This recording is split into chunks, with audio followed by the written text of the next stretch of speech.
Hello friends, स्वागत है आप सभी का। तो आज के इस वीडियो में हम डिस्कस करने वाले हैं गोल्ड फाइनेंस से रिलेटेड एक बहुत ही दिग्गज शेयर के बारे में जिसका नाम है मुथूट फाइनेंस लिमिटेड और इससे आने वाली आज की कुछ बड़ी खबरों में। तो friends, without wasting any time, let's begin.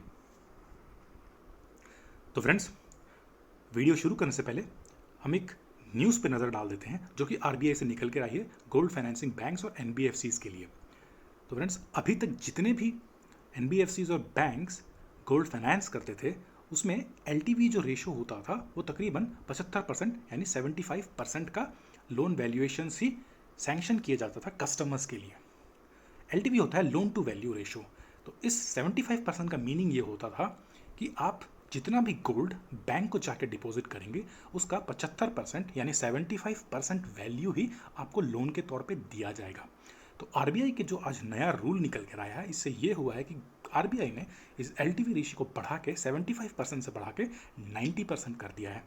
तो अभी कस्टमर को अपने ऑर्नामेंट या गोल्ड ऑर्नामेंट का जितना भी वैल्यू होगा उसका 75% के बजाय 90% वैल्यू तक का लोन सैंक्शन कर दिया जाएगा। तो ये एक अच्छी न्यूज़ है, लेकिन इस न्यूज़ की वजह से ये हुआ है कि जो डिपेंडेंट थे ज़्यादा गोल्ड फाइनेंसिंग के ऊपर, जैसे कि मुथूट फाइनेंस या मनापुरम फाइनेंस, उनमें कॉम्पिटिशन्स ज़्यादा बढ़ गया है इस सेक्टर में।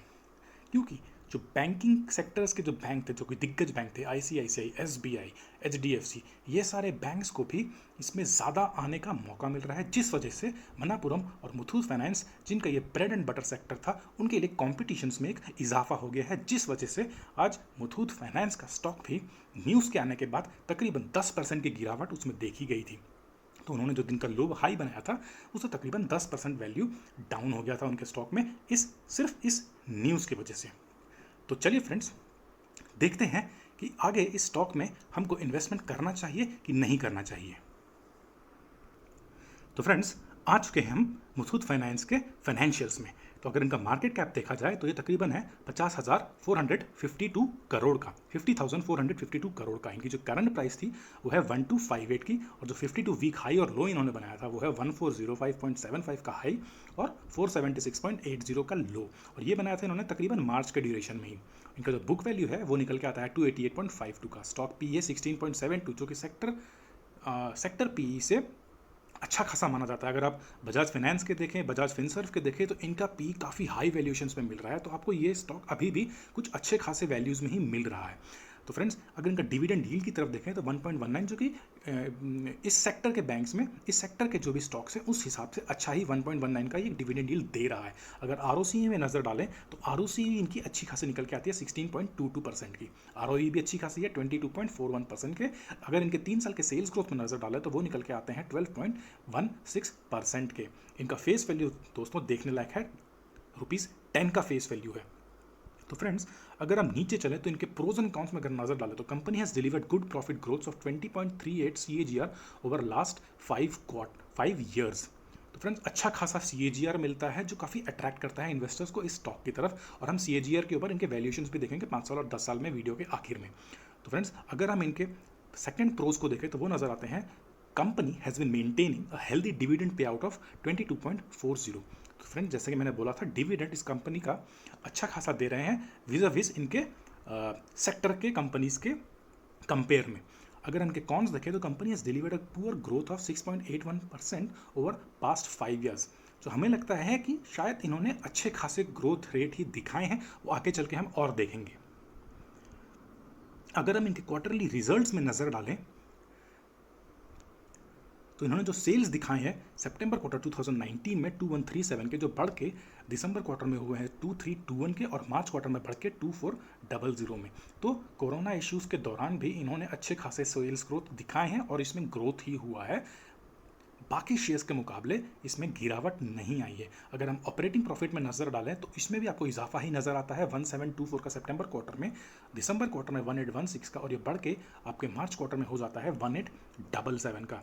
अगर प्रॉफिट बिफोर टैक्स में नज़र डालें तो सितंबर क्वार्टर में है 1047 का, और दिसंबर क्वार्टर में 1096 का, और 2020 के पहले क्वार्टर यानी मार्च क्वार्टर में 1097 का। और इसी हिसाब से इनके नेट प्रॉफिट में भी बढ़ोतरी दिखाई दे रही है।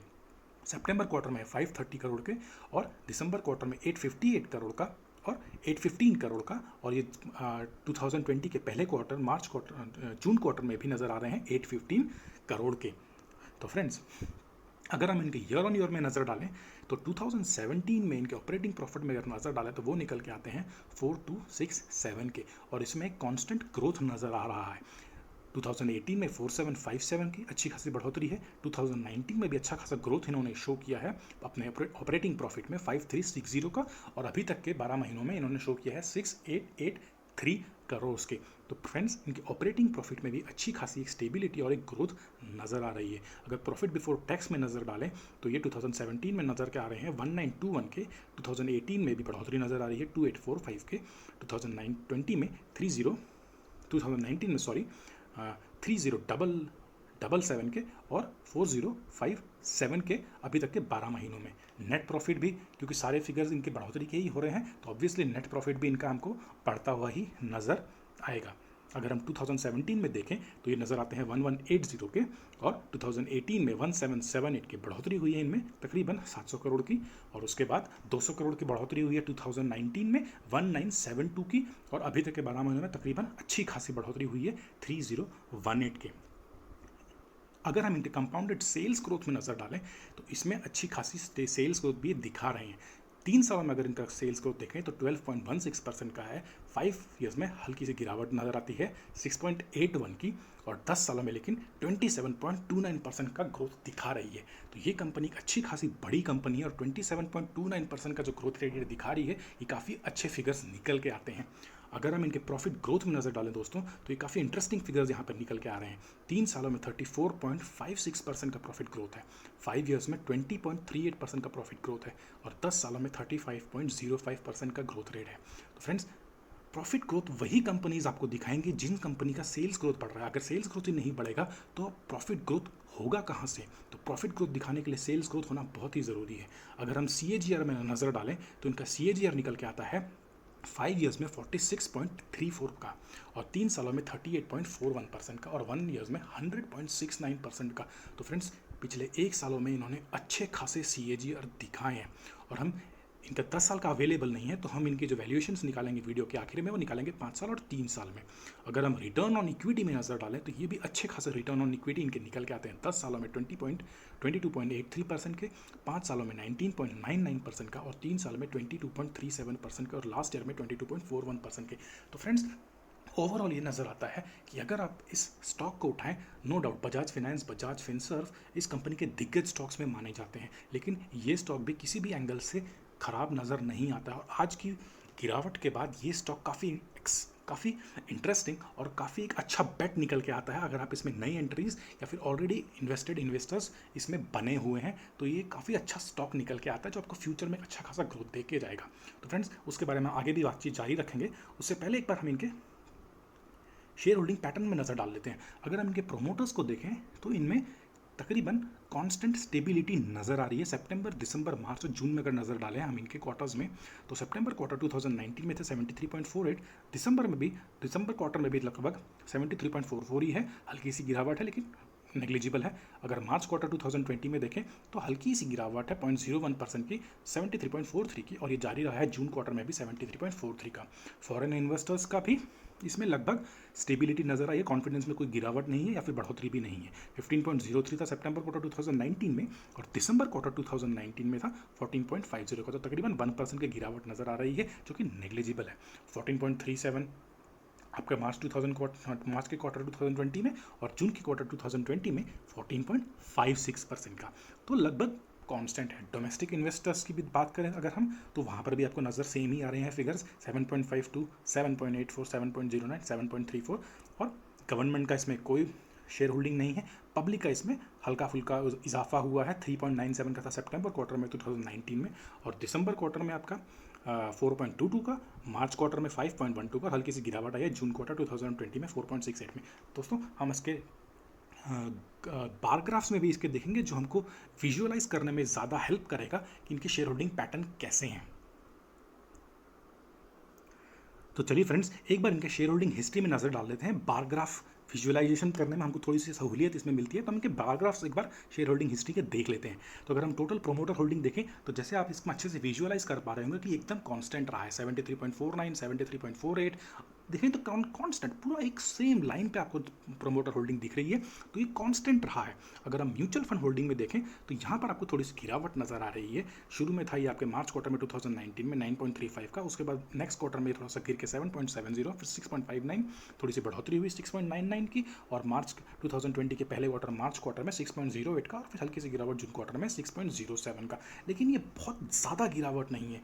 आपको बार ग्राफ में ये थोड़ा वैल्यूएशन ज़्यादा गिरे हुए नजर आ रहे होंगे, लेकिन ये अगर आप देखें फिगर्स में नजर डालें एक बार इनके, तो ज़्यादा डिफरेंस नहीं है, 1% का डिफरेंस है। तो हम लोग इसको नेग्लिजिबल बोल सकते हैं कि शेयर म्यूचुअल फंड की होल्डिंग्स भी लगभग सेम ही रही है। डोमेस्टिक इंस्टीट्यूशनल होल्डिंग्स की अगर बात करें तो यहाँ पर भी आपको नेग्लिजिबल ही दिखता है, जिसको हम कांस्टेंट मान सकते हैं। 9.82, 8.35, 7.52, दिसंबर के 2019 के आखिरी क्वार्टर दिसंबर क्वार्टर में 7.8 की थोड़ी सी बढ़ोतरी नजर आई है, और 2020 के पहले क्वार्टर में 7.09, और फिर थोड़ी सी बढ़ोतरी जून क्वार्टर में 7.33। अगर हम फॉरेन इंस्टीट्यूशनल होल्डिंग्स की देखें तो यहाँ पर आपको थोड़ा बहुत उतार चढ़ाव देखने को मिल रहा है। आपका मार्च क्वार्टर में 12.35 था, फिर बढ़ के 13.89, फिर बढ़ के दोबारा 15.03, हल्की सी गिरावट आई है इसमें 1% की 14.50 की, थोड़ी सी फिर गिरावट आई है आपकी 14.36 और 14.55। तो ओवरऑल अगर आप देखें इनके शेयर होल्डिंग पैटर्न्स में, तो जिनके प्रोमोटर्स हैं, डोमेस्टिक इन्वेस्टर्स हैं, फॉरेन इन्वेस्टर्स हैं, इन्होंने ज़्यादा कॉन्फिडेंस कंपनी में दिखाया है। कॉन्फिडेंस में शेयर होल्डर्स के कॉन्फिडेंस में गिरावट नज़र नहीं आ रही है। अदर्स पार्टी में देख ले जिसमें आपके रिटेल इन्वेस्टर्स वगैरह आ जाते हैं, तो यहाँ पर आपको थोड़ा बहुत वेरिएशन दिख रहा है। 4%, 0.33, 4.26, 3.96, 4.22 मार्च क्वार्टर में आपका 2020 में 5.12 और फिर 4.68। तो ओवरऑल अगर आप पैटर्न देखें इनका, तो बहुत ज़्यादा इसमें कॉन्फिडेंस में, इस शेयर होल्डर्स के कॉन्फिडेंस में बहुत ज़्यादा वोलेटिलिटी नहीं है, और इस कंपनी को सारे शेयर होल्डर्स अच्छा कॉन्फिडेंस दे रहे हैं। तो फ्रेंड्स, एक बार अगर हम इनके प्रोमोटर होल्डिंग्स ट्रेंड के बारे में देख लें, तो जैसा कि हमने डिस्कस किया था, in the last 6 months promoter holding in the company has almost stayed constant. तो जैसा कि हमने ऑलरेडी डिस्कस किया था, और एक जो बात नोटिस करने वाली है कि लो प्लेज्ड प्रोमोटर होल्डिंग, तो इनमें जो कोई भी प्रोमोटर ने प्लेज्ड नहीं किए हैं अपने शेयर्स को। इंस्टीट्यूशनल होल्डिंग्स का अगर ट्रेंड देखें तो mutual fund holdings in the last 3 month mutual fund holdings of the company has almost stayed constant, जैसा कि हम ऑलरेडी डिस्कस कर चुके हैं। अगर हम फॉरेन इन्वेस्टर्स की बात करें तो in the last 3 months foreign institution holdings of the company has almost stayed constant. तो ये हम ऑलरेडी डिस्कस कर चुके हैं। तो चलिए फ्रेंड्स, एक बार इसके हम की मैट्रिक्स में नजर डाल लेते हैं। जैसे कि हमने बोला था कि ये अपने पीयर कंपनीज में जो इनका सेक्टर पी जो निकल के आ रहा है वो 20.22 का, और इनका पी सेक्टर पी के कंपेयर में काफ़ी अच्छा खासा कम है 15.22। इसका मतलब ये आपका कंपनी आपकी बहुत ज़्यादा हाई वैल्यूएशंस पे नहीं है, आपको ये अपने इंट्रिंसिक वैल्यूज़ के उसी में कंपनी आपको बाइंग करने की उसमें मिल रहे हैं। इनकी वैल्यूज़ जो इनकी इंट्रिंसिक वैल्यूज़ है बहुत ज़्यादा हाई नहीं है। अगर आप यहाँ पर देखें एक बार, तो इनकी जो इन्वेस्टमेंट चेकलिस्ट में करना नजर डाले तो intrinsic value current price is less than the intrinsic value. तो जैसा कि हमने बोला था, ये आपके वैल्यूएशन जो हैं ये करेक्ट वैल्यूएशन है। हाँ, आपको जो मार्च के ड्यूरेशन में जो गिरावट इस स्टॉक में आई थी, वैसी गिरावट शायद आपको दोबारा देखने को ना मिल सकती है। फ्यूचर का आप कुछ नहीं बोल सकते, शेयर मार्केट में उतार चढ़ाव तो चलता रहता है, लेकिन जैसा कि हमको लगता है कि मार्च की गिरावट शायद जनरल सिनेरियो में आपको दोबारा से वैसी गिरावट तो देखने को नहीं मिलेगी। लेकिन जैसे कि आज की गिरावट में देखा गया है, तकरीबन ये स्टॉक 10% तक नीचे गिरा था, तो ऐसी गिरावट का रिटेल इन्वेस्टर्स को पूरा फ़ायदा उठाना चाहिए। आज हमको इसमें अच्छी खासी एंट्री लेनी चाहिए थी, हमने तो इसमें एंट्री ली है। आशा करते हैं कि आपने भी इसमें एंट्री ली होगी, और अगर नहीं ली है तो फ्रेंड्स हमको लगता है कि कल ये स्टॉक आपको दोबारा एक मौका ज़रूर देगा। तो इस स्टॉक में अपनी पूरी नज़र बनाए रखें, और जब भी ये स्टॉक और गिरता है तो आप इसमें ज़रूर एंट्री लें। पूरा लमसम बहुत ज़्यादा अमाउंट ना कर दें, क्योंकि ये स्टॉक अगर आगे और गिरता है तो आप इसमें दोबारा एंट्री ले सकते हैं। एग्जिस्टिंग इन्वेस्टर्स एडिशनल बाइंग कर सकते हैं। तो अगर इनके पीबी रेशियो में नजर डालें तो ये 4.74 का निकल के आता है, सेक्टर का पीबी 1.73 का है, और डिविडेंड यील्ड में अगर आप नजर डालें तो ये सेक्टर से आपको अच्छा डिविडेंड यील्ड दे रहा है 1.25% का। अगर हम एनालिस्ट की बात देखें तो 77% एनालिस्ट इसमें आपको बाइंग की राय दे रहे हैं। हमारी राय भी इसमें आपकी बाइंग की रहेगी, और कल इसमें पूरी नज़र बना के रखें। कल अगर आपको इसमें स्टॉक्स में आपको गिरावट नज़र आती है तो इसमें आप बाइंग करने से बिल्कुल ना घबराएं, इसमें ज़रूर बाई करें आप। हेलो फ्रेंड्स, तो एक बार इसके हम लोग रिटर्न्स में अगर नज़र डालें तो आज के रिटर्न्स तो चलो ठीक है, इसमें गिरावट एक देखी गई थी। दिन में इन्होंने तकरीबन 10% का गिरावट देखा था, जो ब्रेकिंग न्यूज़ निकल के आई थी आरबीआई की। उसके बाद उसके पहले इन्होंने तकरीबन हाई बनाया था अपना 1325 के अराउंड का, और उसके बाद आरबीआई के न्यूज़ आने के तुरंत बाद इस स्टॉक ने अच्छी खासी 10% की गिरावट दिखाई थी, और दिन के क्लोज होते होते तकरीबन इसने -5.19% की गिरावट को दर्ज किया था, और अपने 10% गिरावट से थोड़ा ये ऊपर जाके ये स्टॉक बंद हुआ था।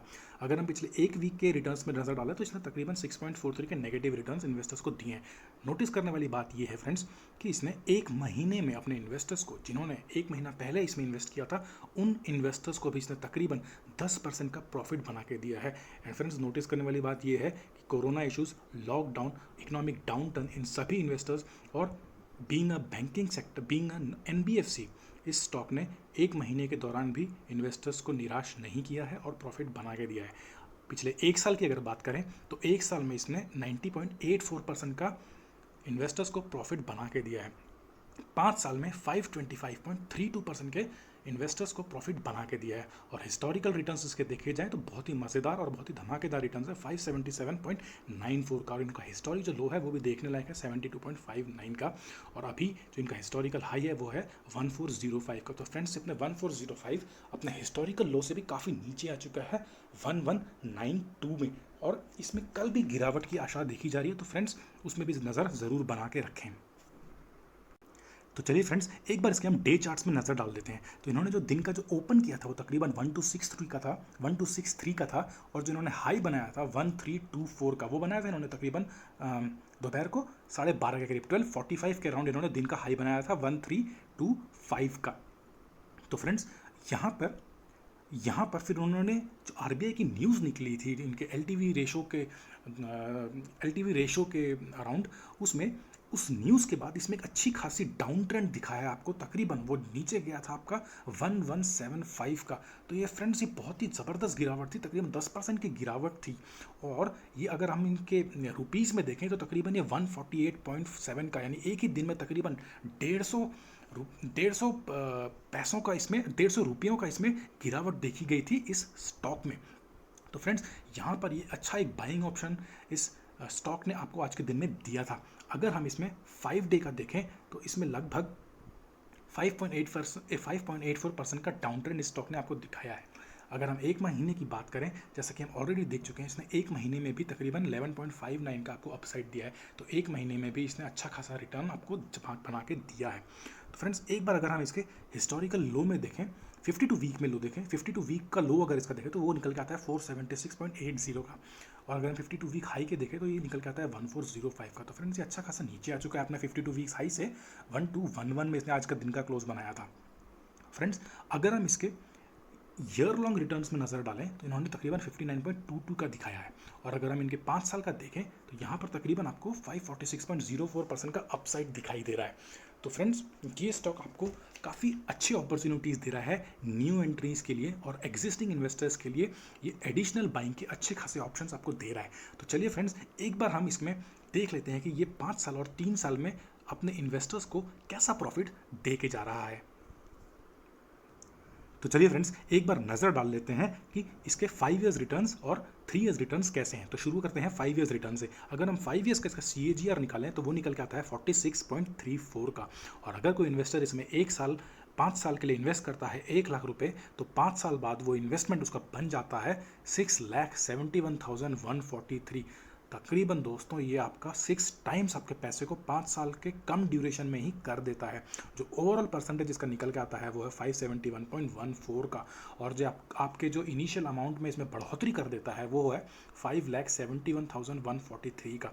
तो फ्रेंड्स, अगर आप अच्छे स्टॉक्स में इन्वेस्ट करेंगे तो ऐसे ज़बरदस्त रिटर्न्स आपको मिलेंगे। हाँ, पेशेंस रखना बहुत ज़रूरी है आपको ऐसे स्टॉक्स के साथ, और इनमें भरोसा जताए रखना, और जब भी इनमें गिरावट आए तो उनमें बाय करना, ताकि आपके जो इन्वेस्टमेंट है वो और ज़्यादा मैग्नीफाइड हो जाए। अगर हम इसके 3 ईयर्स रिटर्न्स की बात करते हैं तो इनका 3 ईयर्स का जो CAGR निकल के आता है वो है 38.41 का। तो 3 साल के लिए अगर इन्वेस्टर इसमें 1 लाख इन्वेस्ट करता है तो इसका आपका 3 साल के बाद आपका जो अमाउंट निकल के आता है वो है 2,65,157 का। तो यहाँ पर भी आपका फिगर ये डबल से भी ज़्यादा कर दे रहा है और इसके जो ओवरऑल परसेंटेज निकल के आएगा वो निकल के आएगा 165.16% का। और आपके इनिशियल अमाउंट में जो बढ़ोतरी ये करके देता है वो भी तकरीबन 1,65,157 का है। तो दोनों ही पैरामीटर्स में 3 साल और 5 साल में मुथूट फाइनेंस लिमिटेड आपको एक अच्छा खासा हैंडसम रिटर्न दे के जाता है। और हर टिप्स में अगर आप इसमें बाइंग करते हैं तो ये आपके रिटर्न्स को और ज़्यादा मैग्नीफाई कर देगा, जिसका आप इन पीरियड्स के बाद मज़ा ले सकते हैं। तो जिन इन्वेस्टर्स ने इसमें इन्वेस्ट किया होगा और मेंटेन रखे होंगे अपने इन्वेस्टर्स को 3 साल 5 साल 10 साल के लिए, वो इस बात को अच्छे से समझ पा रहे होंगे कि अगर आपके रिटर्न्स इतने मल्टीप्लाई हो जाते हैं तो आपको उसका कितना ज़्यादा मज़ा आता है। तो फ्रेंड्स, आज के लिए इतना ही। अगर आपको हमारा वीडियो पसंद आए तो उसे एक बड़ा सा थम्स अप दीजिए। अगर आप नए व्यूवर्स हैं और आपने अभी तक चैनल सब्सक्राइब नहीं किया है तो चैनल को सब्सक्राइब करें। वीडियो पसंद आए तो लाइक करें और अपने फ्रेंड्स एंड रिलेटिव्स के साथ भी शेयर करें। और फ्रेंड्स, बेल आइकन को दबाना ना भूलें ताकि ऐसे ही इंटरेस्टिंग और नॉलेजेबल वीडियोज़ आपको आने वाले टाइम पर भी मिलते रहें। आज के लिए इतना ही। थैंक यू, धन्यवाद, जय हिंद।